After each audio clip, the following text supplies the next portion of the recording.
Bueno, por más lindo que el otro lugar sea, ¿sí? Siempre es mejor volver a casa. ¿No? Es otra cosa, es otra cosa. Ahora yo me preguntaba, si para Rosh Hashanah estamos en la Sukkah, ¿dónde vamos a estar en Sukkot? ¿No? Y bueno, la lectura de la Torá del segundo día, ¿sí? Como ayer anunciamos, ¿sí? Tenía que ver con el nacimiento, el primer día, la lectura del primer día del libro de Génesis.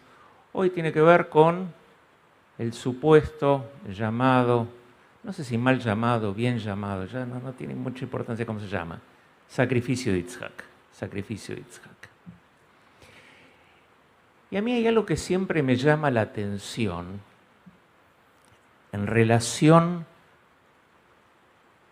a las grandes partituras que se escriben alrededor de la interpretación de este texto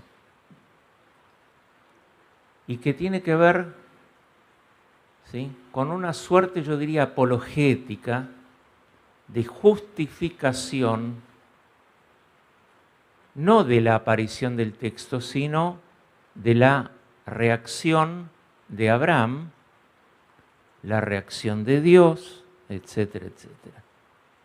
¿Y cuál es el tono que se utiliza? ¿Sí? Que en la antigüedad había sacrificios humanos y que de repente Dios no quiere sacrificios humanos. Ajá, entonces ¿Dios quiere sacrificios de animales?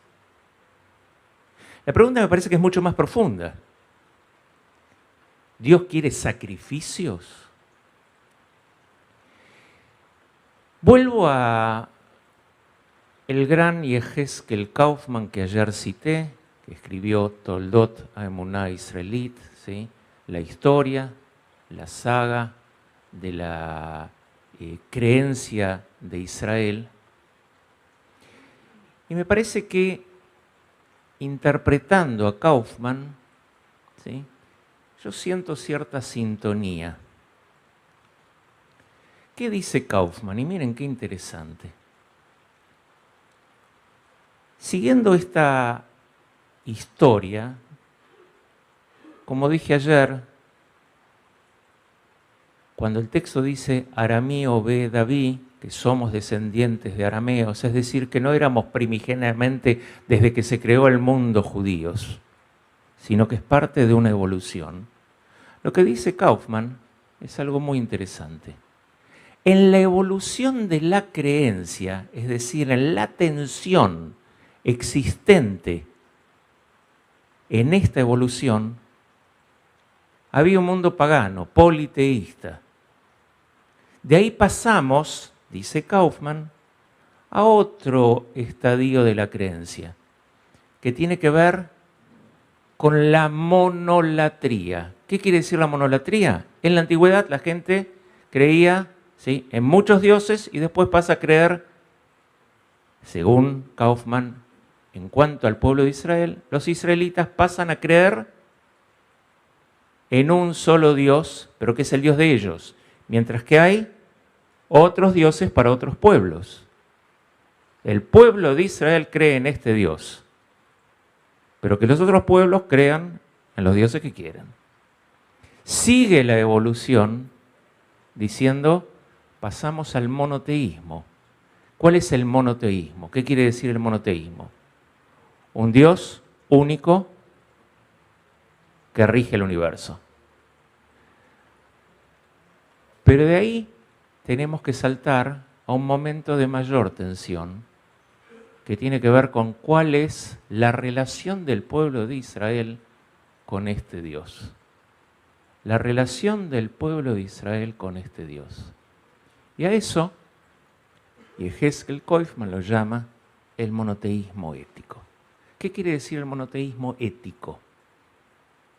Que se espera que Dios tenga actitudes éticas según la perspectiva del hombre. Es decir, el hombre tiene una concepción de la ética y por lo tanto Dios tiene que tener un comportamiento que produzca simpatía. Simpatía. ¿Qué quiere decir simpatía? que lo que le acontece al hombre también le acontece a Dios. ¿Se entiende?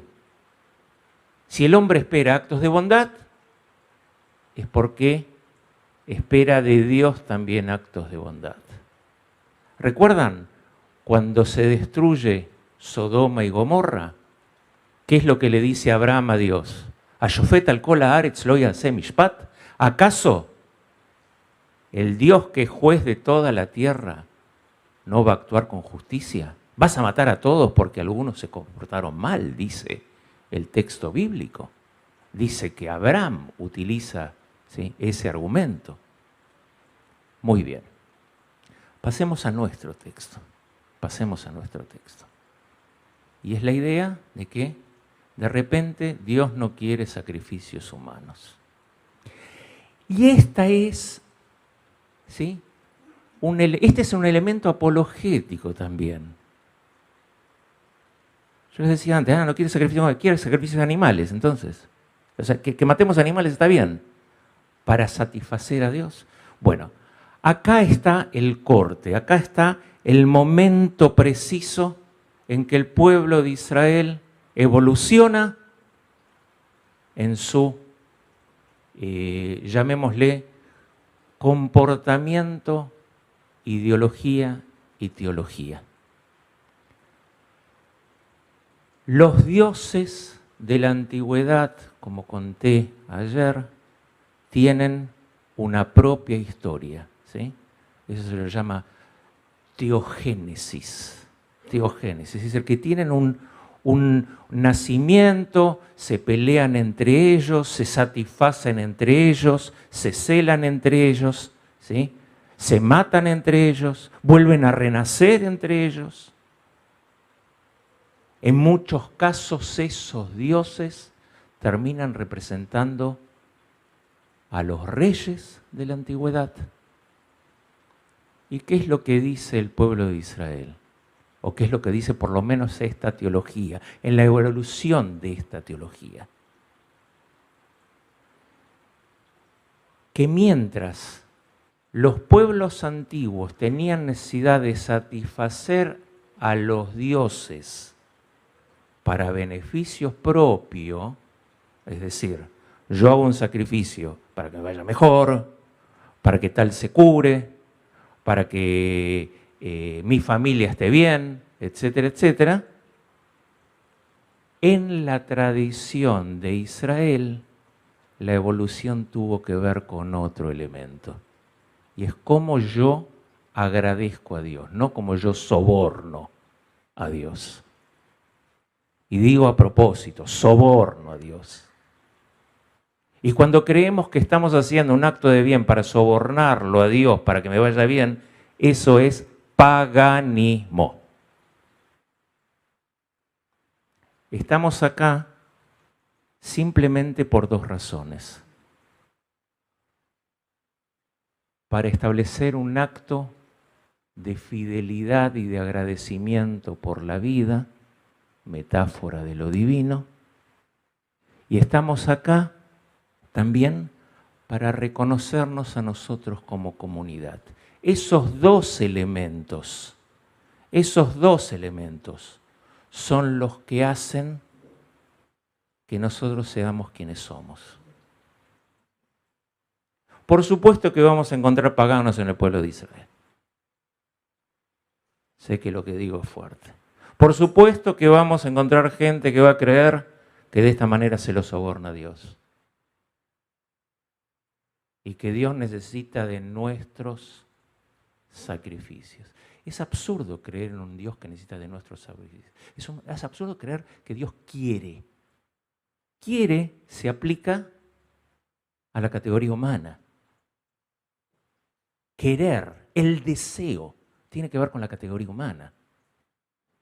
No tiene que ver con el desarrollo teológico, con la evolución del desarrollo teológico del pensamiento judío.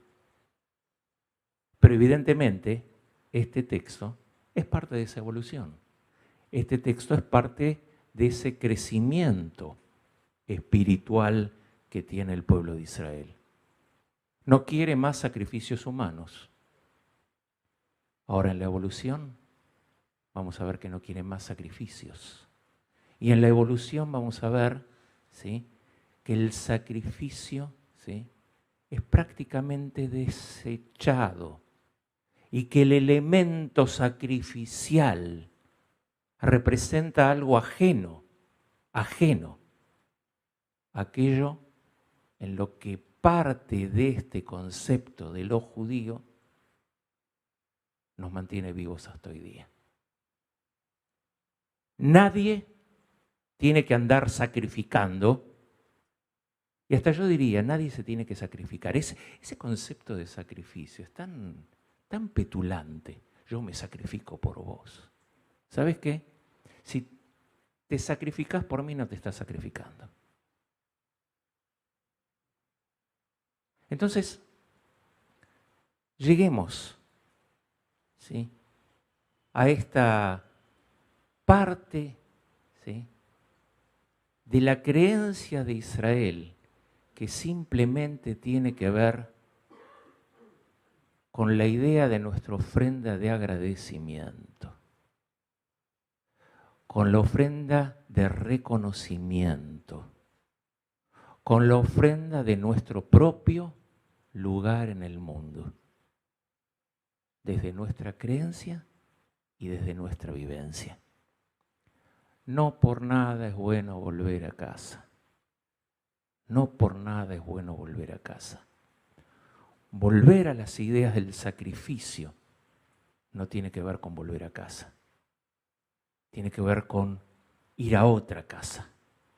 Lo nuestro es otra cosa. Lo nuestro es otra cosa. Es nuestra vivencia conjunta y es nuestro sentido del reconocimiento para no sobornar ni al otro ser humano y en este símbolo a lo divino.